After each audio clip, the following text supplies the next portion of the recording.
इस जहां में मुझे कोई अपना बनाने वाला न मिला। मैं जिधर भी जाती हर कोई मुझे गंदी नजर से ही देखता।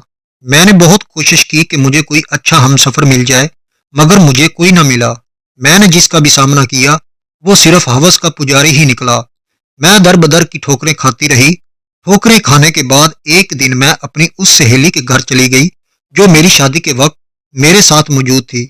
मेरा नाम रुखसाना है और मैं गांव में रहने वाली लड़की थी।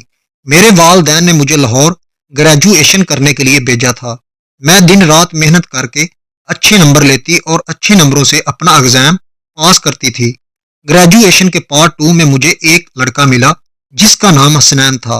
वो मुझे बहुत प्रपोज करता रहता था। शुरू में वो मुझको अच्छा नहीं लगता था, मगर बाद में मैं उसके जाल में फंस गई और उससे प्यार करने लग पड़ी।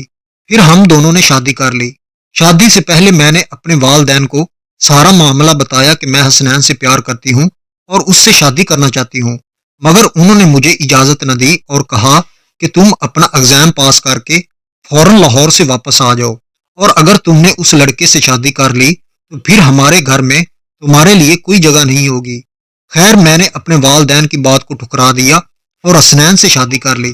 फिर हम 2 साल तक हंसी खुशी जिंदगी गुजारते रहे। हसनैन अपने ऑफिस चला जाता तो मैं घर में रहती।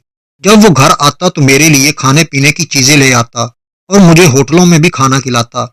इस तरह मेरी जिंदगी के सुनहरी दिन गुजरते रहे और आखिरकार एक दिन ऐसा आया जिसने मेरी जिंदगी का रुख बदल दिया।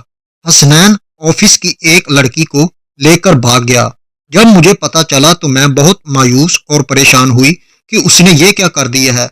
उसने तो मेरे साथ प्यार किया था और मेरे साथ जीने मरने की कस्में खाई थी, लेकिन आज वो किसी और का हो गया है।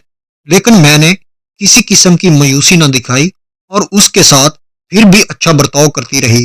हसनैन दिन गुजरने के साथ साथ बदलता गया और उसके तेवर भी बदलने लगे और मुझसे बड़े गुस्से के साथ बातें करने लग पड़ा।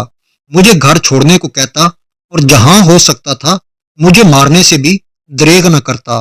तकरीबन 2 साल तक वो मुझसे इस तरह का जुल्म करता रहा और आखिरकार उसने एक दिन मुझे कह दिया कि मैं तुम्हें तलाक देता हूँ, तुम यहाँ से निकल जाओ, तुम मुझे अब अच्छी नहीं लगती। वो लड़की जो ऑफिस से भागकर हसनैन के साथ आई थी मुझसे ज्यादा खूबसूरत थी।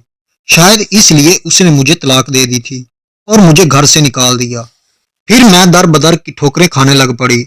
जिस शख्स की खातर मैं अपने वालदैन को छोड़कर आई थी उस शख्स ने ही मेरी जिंदगी को अजाब बना दिया था। फिर मैंने जॉब तलाश करना शुरू कर दी, मगर मुझे जॉब कहीं ना मिली और थक हार कर मैं अपनी सहेली के यहाँ चली गई जो शादी के दिन मेरे साथ मौजूद थी।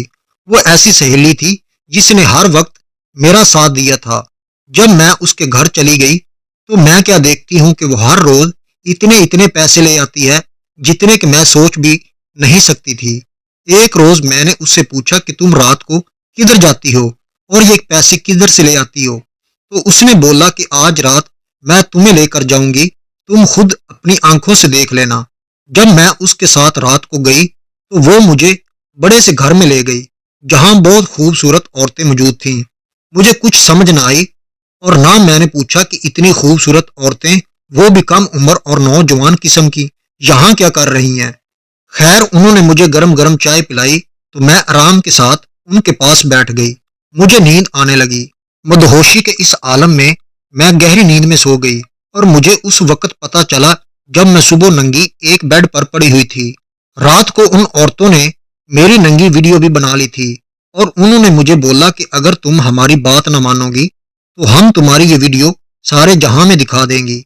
इस तरह उन्होंने मुझे गंदे काम पर लगा दिया। वो एक चकला था जिधर मेरी सहेली मुझे लेकर गई थी और वो पैसे हर रोज इस अड्डे से कमाकर घर में ले जाया करती थी। फिर हमारा मामूल बना दिया गया कि 4 लड़कियां उस सड़क पर जाएंगी और 2 इस तरफ जाएंगी और एक उसके साथ रात लगाएगी, वगैरह वगैरह। यूं मेरी जिंदगी एक फहाशी वाले काम में मसरूफ हो गई और मेरी जिंदगी तबाह हो गई। दोस्तों, ये एक सबक आमोज कहानी है जिसमें यह सबक दिया गया है कि हमेशा अपने वालदैन की बात मानना करें और किसी के प्यार के पीछे लगकर अपनी जिंदगी को खराब ना किया करें, वरना आपका भी हाल इस औरत की तरह होगा। वीडियो पसंद आने पर इसे लाइक करें, चैनल को सब्सक्राइब करना मत भूलें। Thank you for watching.